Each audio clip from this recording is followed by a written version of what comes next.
Annyeonghaseyo mga Chingu! Welcome po sa Wikang Korea at atin pong ipagpatuloy ang pag-aaral ng Hangul Consonants and Vowels.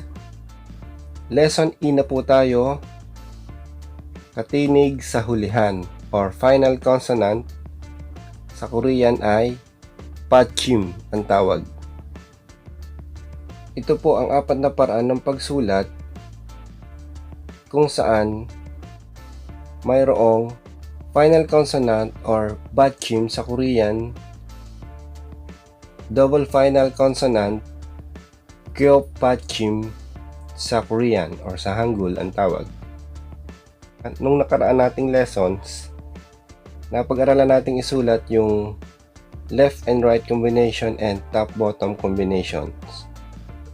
Ngayon naman ating pag-aaralan itong apat na paraan ng pagsulat kung saan mayroon niyang final consonants. Number 1, consonant sa unahan or sa taas. Then sa gitna, horizontal vowel or pahigang vowel na napag-aralan din natin nung nakaraan tungkol sa pahiga at patayong vowel. So ito yung pahigang vowel and final consonant. Number 2, una, syempre consonant. Padalawa, vertical vowel or patayong vowel, and sa baba niya, final consonant. Number 3, first consonant, tapos vertical vowel, and double final consonant. Number 4, first consonant, horizontal vowel or pahigang vowel, and last double final consonant. So buo po tayo ng isang salita na mayroong Pachim. Examples, Hangguk. So sa Hangguk, ang unang bigkas, Han. Ito yung number 2. First consonant, vertical vowel, and final consonant or Pachim. Then Guk. First consonant, horizontal vowel, and final consonant or Pachim. Number 1. Meaning syempre na Hangguk is Korea. Then Chikap. Itong una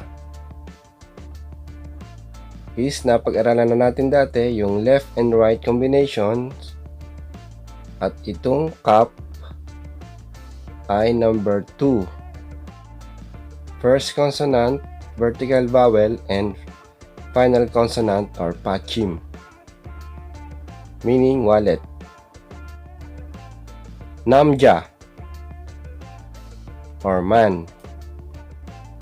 Itong Nam, number 2 din. First consonant, vertical vowel, and final consonant. Then Ja, left and right combinations. Check. Book. Number 2 din to. First consonant, vertical vowel, and final consonant or Pachim. Ton or money. Ito naman ay number 1. First consonant, horizontal vowel or pahigang vowel, and final consonant or Pachim. Then, yung lagi kong sinasabi, mga Chingu or Chingu, friend. Yung Chin ay number 2, first consonant,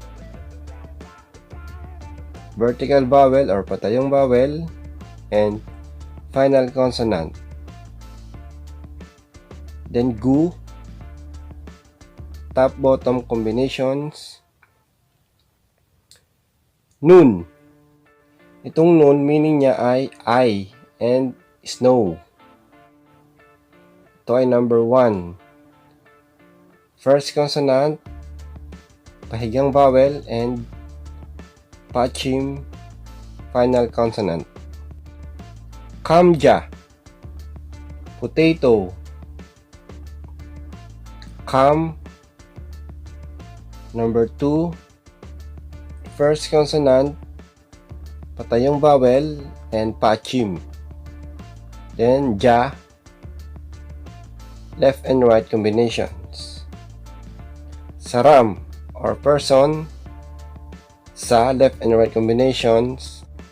Ram, number 2, first consonant, vertical vowel, and final consonant.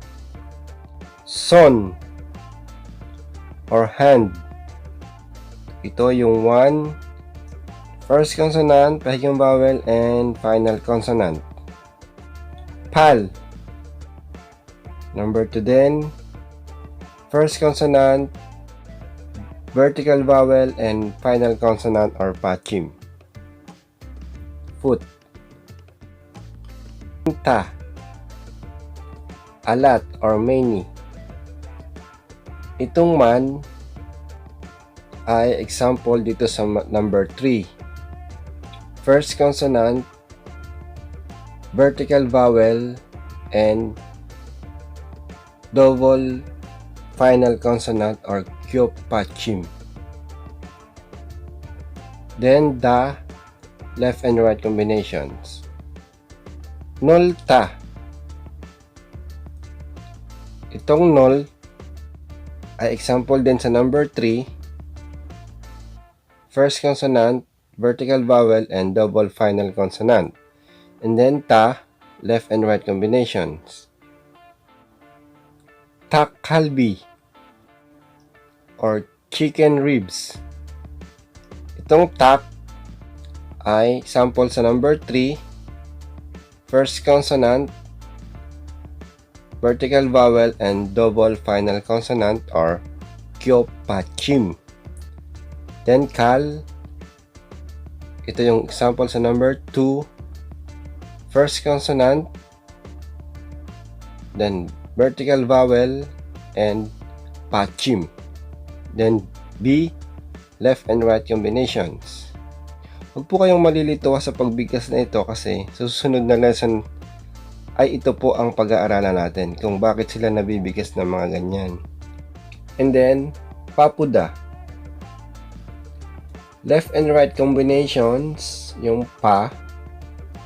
Then pu, ito po ay top-bottom combinations, and da, left and right combinations.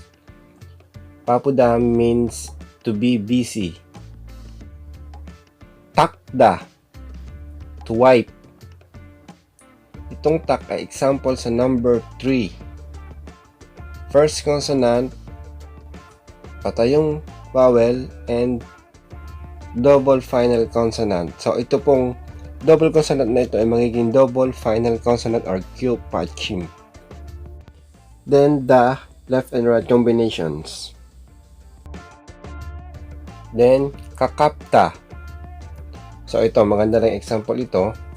Itong ka, left and right combination. Tapos, itong kap ay sa number 2 example. So, dito siya ilalagay. Magkasama sila dito. Itong ka, then, vertical vowel, and pachim na ba. Kap. Then, ta, left and right combinations.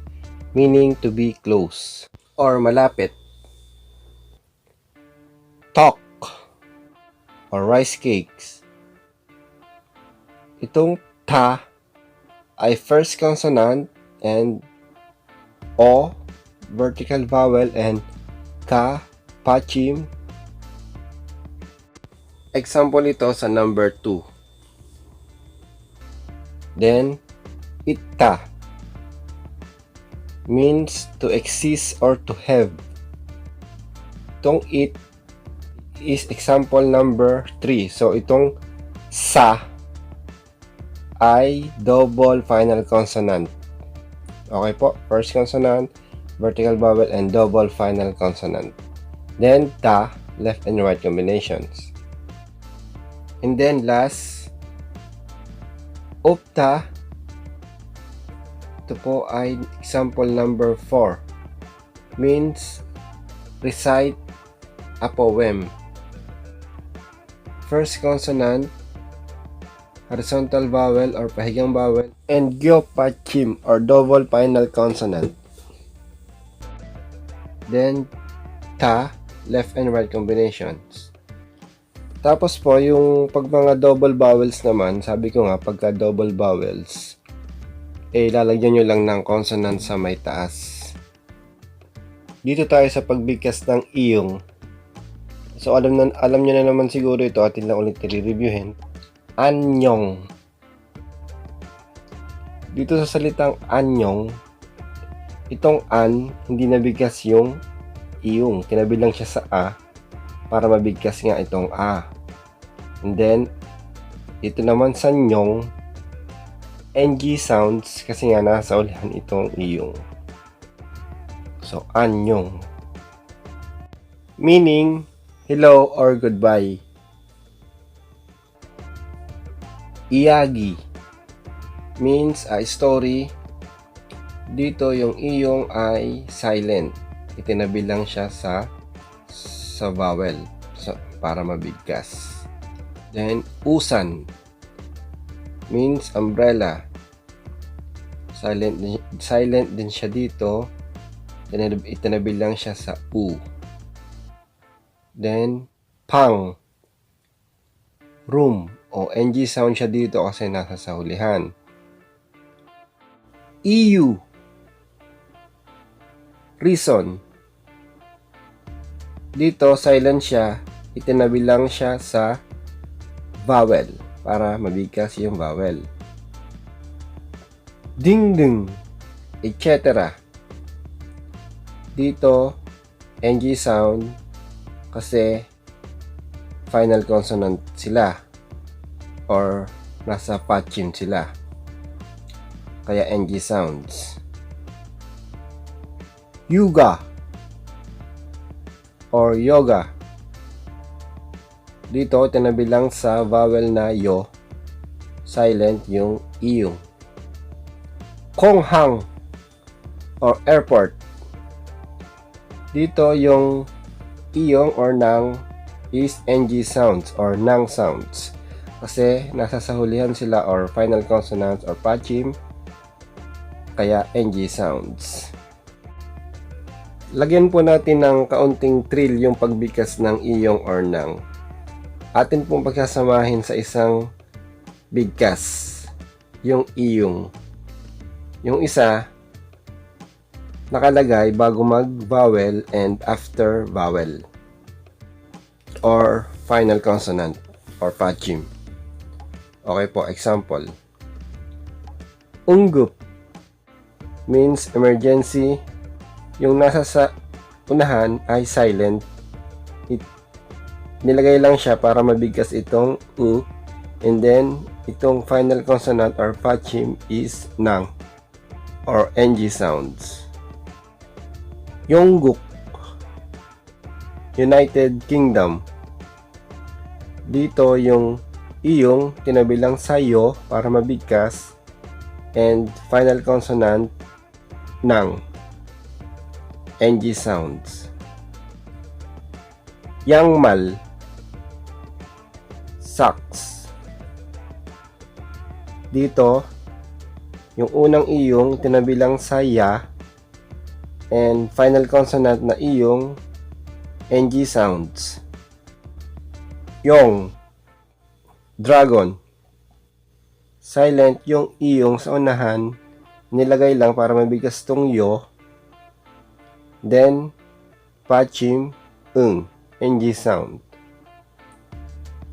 Koyangi, or cat. Dito sa yang, yung una, tinabi lang sa ya para mabigkas yung vowel na ya. And final consonant na iyong sounds nang or ng sounds. Then dito sa i, itinabi lang siya sa vowel na E para mabigkas. No sounds dito yung iyong. Then last, engdu or cherry. Ito sa salitang eng, tinabi lang siya sa E para mabigkas yung vowel na E. And then final consonant na iyong sounds ng or ng sounds. Sana po ay may natutunan kayo sa lessons natin ngayon. At sa susunod po nating lesson at pag-aaralan yung mga panuntunan sa pagbabago po ng tunog. Yun po yung huling lesson sa pag-aaral natin ng Hangul consonants and vowels. Please subscribe na lang po sa channel na ito and click na rin yung bell button para ma-update po kayo kung may bago po ang upload ng mga videos. Maraming pong salamat at God bless po sa ating lahat.